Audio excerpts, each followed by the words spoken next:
আসসালামু আলাইকুম। আপনারা জানেন যে আজকে অনেক ঘটনাবহুল একটা দিন কেটেছে। আমাদের অনেকগুলা ঘটনা আজকে ঘটেছে। এর মধ্যে আমরা দেখেছি যে ভোররাত থেকেই ঢাকায় বিভিন্ন মাইক্রোবাস এবং বাসে করে কিছু সাধারণ মানুষজনকে নিয়ে আসা হয়েছে ঋণের নাম করে, ঋণ দেওয়ার নাম করে, এবং অহিংস গণ অভ্যুত্থান আন্দোলন নামে একটি প্ল্যাটফর্ম এবং পুরো একটি মিথ্যা প্রচারণা করে তারা মানুষকে নিয়ে এসেছে। সেটার সাথে যিনি আহ্বায়ক তাকে পুলিশ হেফাজতে নেওয়া হয়েছে এবং যারা সাধারণ মানুষ ছিল তাদেরকে বোঝানো হয়েছে পুরো বিষয়টা যে মিথ্যা। এবং প্রথম আলো নিয়ে একটা উত্তেজনা আমরা দেখতে পাচ্ছি কয়েকদিন ধরেই। গতকালকেও এরকম উত্তেজনা তৈরি হয়েছিল অফিসের সামনে, এবং আজকে সারাদিন রাজশাহীতে তাদের অফিসে ভাঙচুর হয়েছে এবং চিটাগাং, ব্রাহ্মণবাড়িয়া সহ বিভিন্ন জায়গায় বিক্ষোভ হয়েছে। তো আমাদের বক্তব্যটি হচ্ছে যে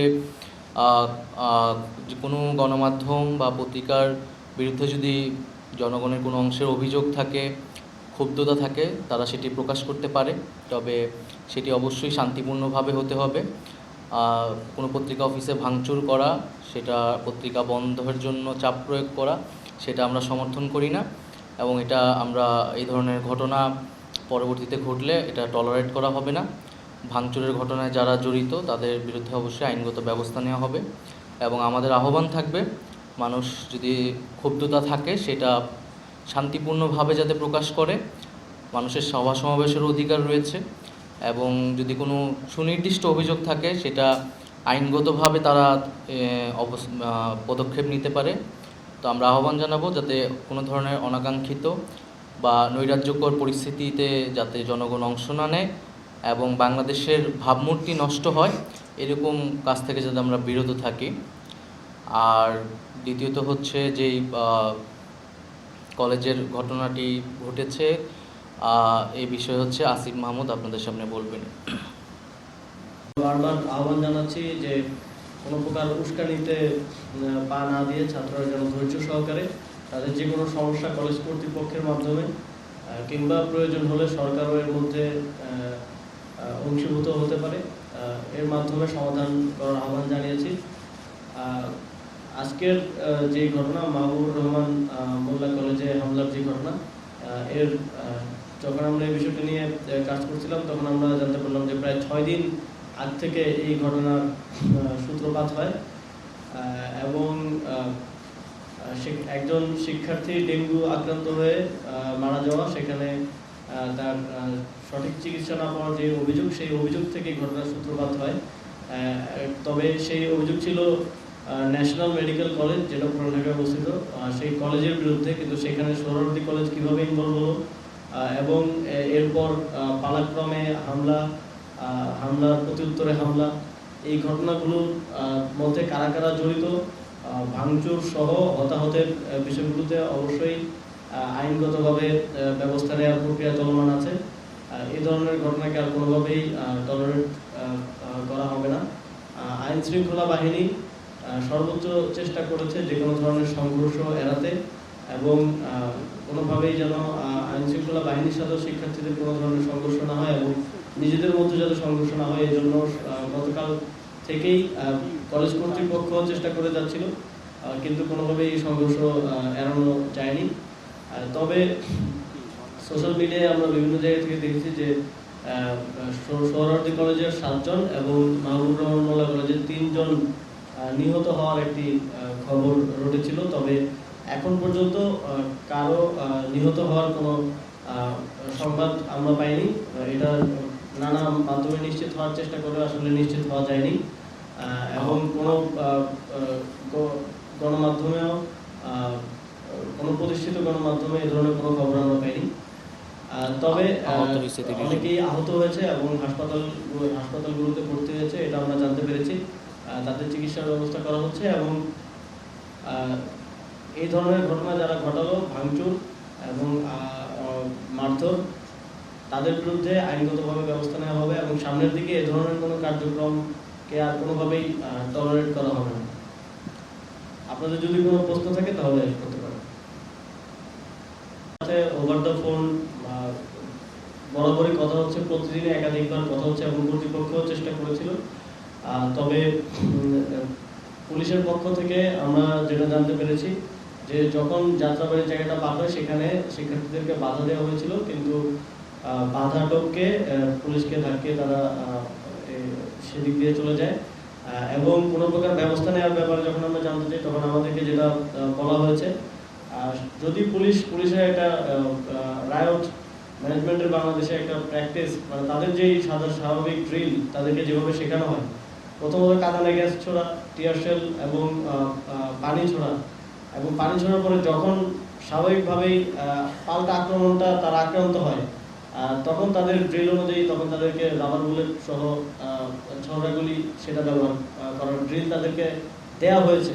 নতুন করে তাদেরকে রায়ট ডিসপার্স করার যে ড্রিল সেটা দেওয়ার কথা, কিন্তু আপনারা জানেন পুলিশের নতুন যারা দায়িত্ব পেয়েছেন তারা সেটা করার কথা আমাদেরকে জানিয়েছেন, তবে সেটার জন্য তারা এখন যথেষ্ট সময় পাননি।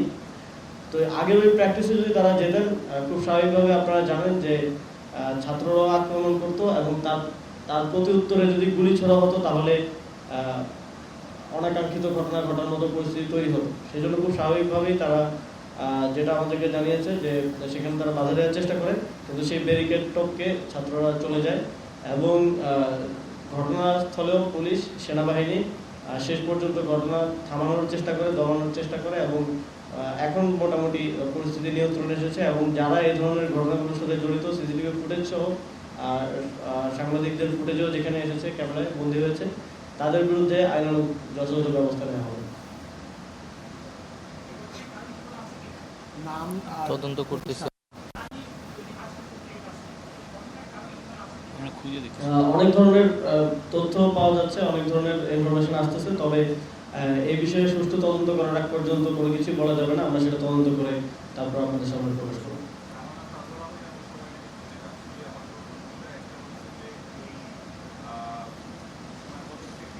ব্যাপারে অ্যালার্ট ছিল, ওনারা তো বললেন, যেটা হচ্ছে যে আগে যেটা স্ট্যান্ডার্ড প্রোটোকল ছিল ডিলিং এর, সেখান থেকে আমরা সরে আসছি। মানে সরে আসছি আসলে পাবলিক এক্সপেকটেশনের কারণে। কেউ আসলে চান না যে আমরা ইভেন একটা আমাদের পুলিশ কাউকে লাঠি চার্জ করুক, এটাও অনেকে দেখতে চান না। তো সেই জায়গা থেকে আমাদের সরে আসা।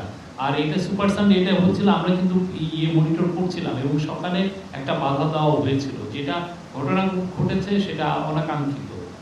আর চিন্ময় ব্রহ্মচারের ব্যাপারে ডিএমপি আপনাদেরকে জানাবেন। আমরা যেটা জানি উনি আটক হয়েছেন এবং ওনার নামে কোতোয়ালি থানায় একটা মামলা আছে, সেটা ডিএমপি আপনাদেরকে ফার্দার আরো ডিটেলস জানাবেন। পরিকল্পিতভাবে অস্থিরতা তৈরি করার চেষ্টা করছে, কারণ বড় কোনো পরিকল্পনা না থাকলে আসলে একদিনে এতগুলো ঘটনা, এটা তো আর কাকতালীয় না। তো আমরা এটা অবশ্যই এটা মনে করছি নানা পক্ষের এখানে পরিকল্পনা আছে এবং সরকার সফলভাবে প্রশাসনিক কার্যক্রম করুক, এইটা তো আসলে অনেকেই হয়তো চাচ্ছে না। এবং আমাদের যেই বিগত ফ্যাসিস্ট সরকার, তারা তো নানাভাবে অপপ্রচার চালিয়ে যাচ্ছে। তবে আমরা মনে করি যে আমরা কিন্তু পুলিশে একটা বড় পরিবর্তন এসেছে এবং প্রশাসনের যে স্থবিরতা সেটা কাটানোর জন্য প্রশাসনেও কিন্তু পরিবর্তন আনার আমরা পরিকল্পনা করছি। তো সেই জিনিসগুলো নস্যাৎ করতেই আমাদেরকে অনেক বেশি এই সব ঘটনায় ব্যস্ত রাখার জন্য সারা দেশের অ্যাটেনশন এই দিকে নিয়ে যাওয়ার চেষ্টা করা হচ্ছে কি না, এটা আমাদের কাছে সন্দেহ হচ্ছে। আমরা এটার ইনভেস্টিগেট করছি যে এটার পিছনে আসলে ইন্ধনে কারা জড়িত, দেশে বা দেশের বাইরে। তবে জনগণের কাছে আহ্বান থাকবে, যেহেতু একটা অভ্যুত্থান পরবর্তী পরিস্থিতিতে আমরা আছি, সকলের ভিতরেই সেই একটা বিপ্লবী চেতনা আছে, উত্তেজনা আছে, এবং সেটা যাতে আমরা ইতিবাচকভাবে ব্যবহার করি এবং আমরা যাতে সচেতনতা সব দিক থেকেই তৈরি করি। এবং রাজনৈতিক দলগুলা, সামাজিক সংগঠনগুলোর এখানে আসলে অনেক ভূমিকা নেওয়ার আছে। গণঅভ্যুত্থানে যেইভাবে একটা ঐক্য আমাদের ভিতরে ছিল, আমরা মনে করি এই বর্তমান পরিস্থিতি বা সরকারে কিন্তু সেই অংশীদারিত্বটা সবারই আছে। সেই দায়িত্বশীল জায়গাটাও আমরা সকলের কাছ থেকেই প্রত্যাশা করছি। প্রিন্সিপাল ব্রাদার প্লাসিড রিভিউর সাথে কথা হয়েছে, ওনার সাথে আজকে সকালেও কথা হয়েছে। আপনি জানেন কালকে আপনি ঠিকই বলেছেন, ওইখানেও কিছু অ্যাটাক হয়েছে। এবং এটা আমি একজন টিচারের কাছ থেকে শুনেছি, এবং এটা আপনি যেটা বলেছেন যে এই যে পুরো যেই ওই পুরো ওল্ড ঢাকা জুড়ে যে মারামারিটা হলো ওইটারই একটা পার্ট ছিল এটা, যে যার মতো এখানে অ্যাটাক করছে ওইখানে অ্যাটাক করছে। এটার মধ্যে অন্য কোনো মোটিভেশন ছিল কিনা আমরা এখনো শিওর না। আর এই বিষয়ে আজকেও ওনার সাথে কথা হয়েছে, আমি জিজ্ঞেস করেছি এবং আমি ওনাকে বলেছি যে যদি আপনার কোনো, আমরা ডিএমপিকেও আমি জানিয়েছি, এটা যেহেতু এটা আমাদের খুবই একটা নাম করা স্কুল, বাংলাদেশের অনেক বড় বড় leader, generation of Bangladeshi student বা আমাদের লিডাররা সেখানে পড়ালেখা করেছেন, সেটার ব্যাপারে আমরা খুবই সিরিয়াস। তো উনি আজকে বলেছেন আজকে কোনো ধরনের অপ্রীতিকর ঘটনা ঘটেনি, বাট আমরা এখানে সিকিউরিটিটা আরো স্টেপ আপ করব।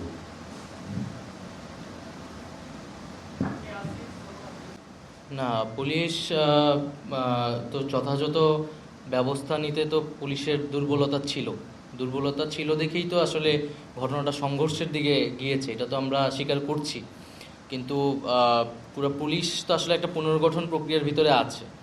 তো সেই জায়গায় আসলে যখন এত এত শিক্ষার্থী নেমে এসেছে, পুলিশকে আমরা শিক্ষার্থীদের মুখোমুখি অবস্থানে কিন্তু যদি হতো তাহলে সেটা আরও বেশি খারাপ দিকে যেতে পারতো। এই কারণে হয়তো পুলিশ বাধা দেওয়ার চেষ্টা করেছে প্রাথমিকভাবে, কিন্তু শিক্ষার্থীদের সাথে তারা সংঘর্ষে জড়ায়নি এবং পরবর্তীতে তারা পুলিশ এবং সেনাবাহিনী গিয়ে সেখানে পরিস্থিতি নিয়ন্ত্রণ করেছে। এবং পুলিশের যেটা আমরা পুলিশের দুর্বলতা বা পুলিশের জায়গা থেকে এখানে দুর্বলতা থাকলে সেটাও আমরা আইডেন্টিফাই করার চেষ্টা করছি এবং আমরা কিন্তু পুলিশকে আরও বেশি সক্রিয় করার জন্যই কিন্তু পুলিশে একটা রদবদল করা হয়েছে এবং আমরা কিন্তু এই রদবদল অব্যাহত থাকবে। যেখানে ব্যর্থ হচ্ছে যেসব জায়গায় তাদেরকে কিন্তু আমরা পরিবর্তন করব।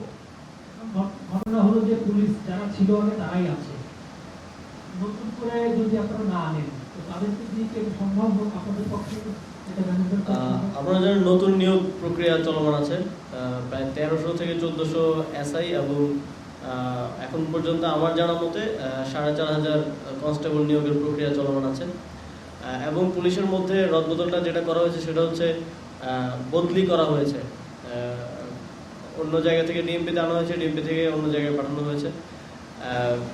তবে যেটা আমরা বলতে যাচ্ছি সেটা হচ্ছে পুলিশকে যে জনগণের বিরুদ্ধে গুলি করা পর্যায়ে নিয়ে যাওয়া, এই পুলিশ তো এইভাবেই আসলে ট্রেন আপ হয়েছে বিগত সময়গুলোতে। এবং রায়ট ম্যানেজমেন্টের জন্য এটা কিন্তু কোনো ইন্টারন্যাশনাল স্ট্যান্ডার্ডের প্রসেস না যে পুলিশকে শুধু এতটুকু করা হচ্ছে যে তারা প্রথমেই চলে যেত ফায়ারিংয়ে, সেটা রাবার বুলেট হোক, ছড়রা গুলি হোক। তো এই রায়ট ম্যানেজমেন্ট সিস্টেমের ড্রিলটাই পুলিশের উপরে পুরোপুরি চেঞ্জ করার পরিকল্পনা আছে। যারা পুলিশের নতুন নেতৃত্বে এসেছেন তারা পুলিশকে সেই ইন্টারন্যাশনাল স্ট্যান্ডার্ডে রায়ট ম্যানেজমেন্টের ড্রিলটা শেখাবেন, সেই ট্রেনিংটা করাবেন, করার মাধ্যমে পুলিশকে এমন পর্যায়ে নিয়ে আসবেন যাতে করে সামনে আর কখনো এই ধরনের ঘটনা না ঘটে, যেখানে পুলিশকে জনগণের বিরুদ্ধে কিংবা যে কোনো ধরনের আন্দোলনে রায়ট ম্যানেজমেন্টের জন্য গুলি করতে হয়, সে হতাহতের মতো ঘটনা ঘটে। এই ধরনের ঘটনা এড়িয়েই যেন আমরা পুলিশ ব্যবস্থা নিতে পারে সেজন্য পুলিশকে প্রস্তুত করা হবে। তবে সেটার জন্য যথেষ্ট সময় প্রয়োজন। আপনারা জানেন নতুন নেতৃত্ব পুলিশে আসার দুদিনের মধ্যেই এই ঘটনাগুলো ঘটে যাচ্ছে। তো আমাদের আহ্বান থাকবে সকল পক্ষের প্রতি যে এখন আমাদেরকে দেশ গড়ার জন্য প্রত্যেকটা সেক্টরের সংস্কার আনার জন্য সময় দিতে হবে এবং ধৈর্য ধরার একটা আহ্বান আমাদের পক্ষ থেকে থাকবে। এবং যার যার মতামত, আপনারা জানেন যে সংস্কার কমিশনগুলো সবার জনগণের থেকে মতামত চাচ্ছে, সেখানে মতামত দিতে হবে। ডিস্ট্রাকটিভ ওয়েতে না গিয়ে কনস্ট্রাকটিভ ওয়েতে আমরা দেশটাকে কীভাবে করতে পারি সেদিকে মনোযোগ দিতে হবে। আমরা প্রথমে এই ইন্টারিম গভর্নমেন্ট ক্ষমতা নেওয়ার পরে প্রথম আমাদের যেটা মেজর কাজ ছিল এটা হলো টেক্সট বুকটা ঠিক করা। তো টেক্সট বুকের ওই জায়গাটায় আমাদের প্রচুর এফার্ট গিয়েছে এবং আপনারা জানেন যে আগে বুক পাবলিশিংটাও একটা বিগ ইস্যু ছিল, এটা অনেক ক্ষেত্রে ইন্ডিয়ায় যেত, আমাদের বুক পাবলিশিং দিয়ে ওইখানে জব তৈরি হতো। তো আমরা ফার্স্টে এটাকে কনসেন্ট্রেশন ছিল।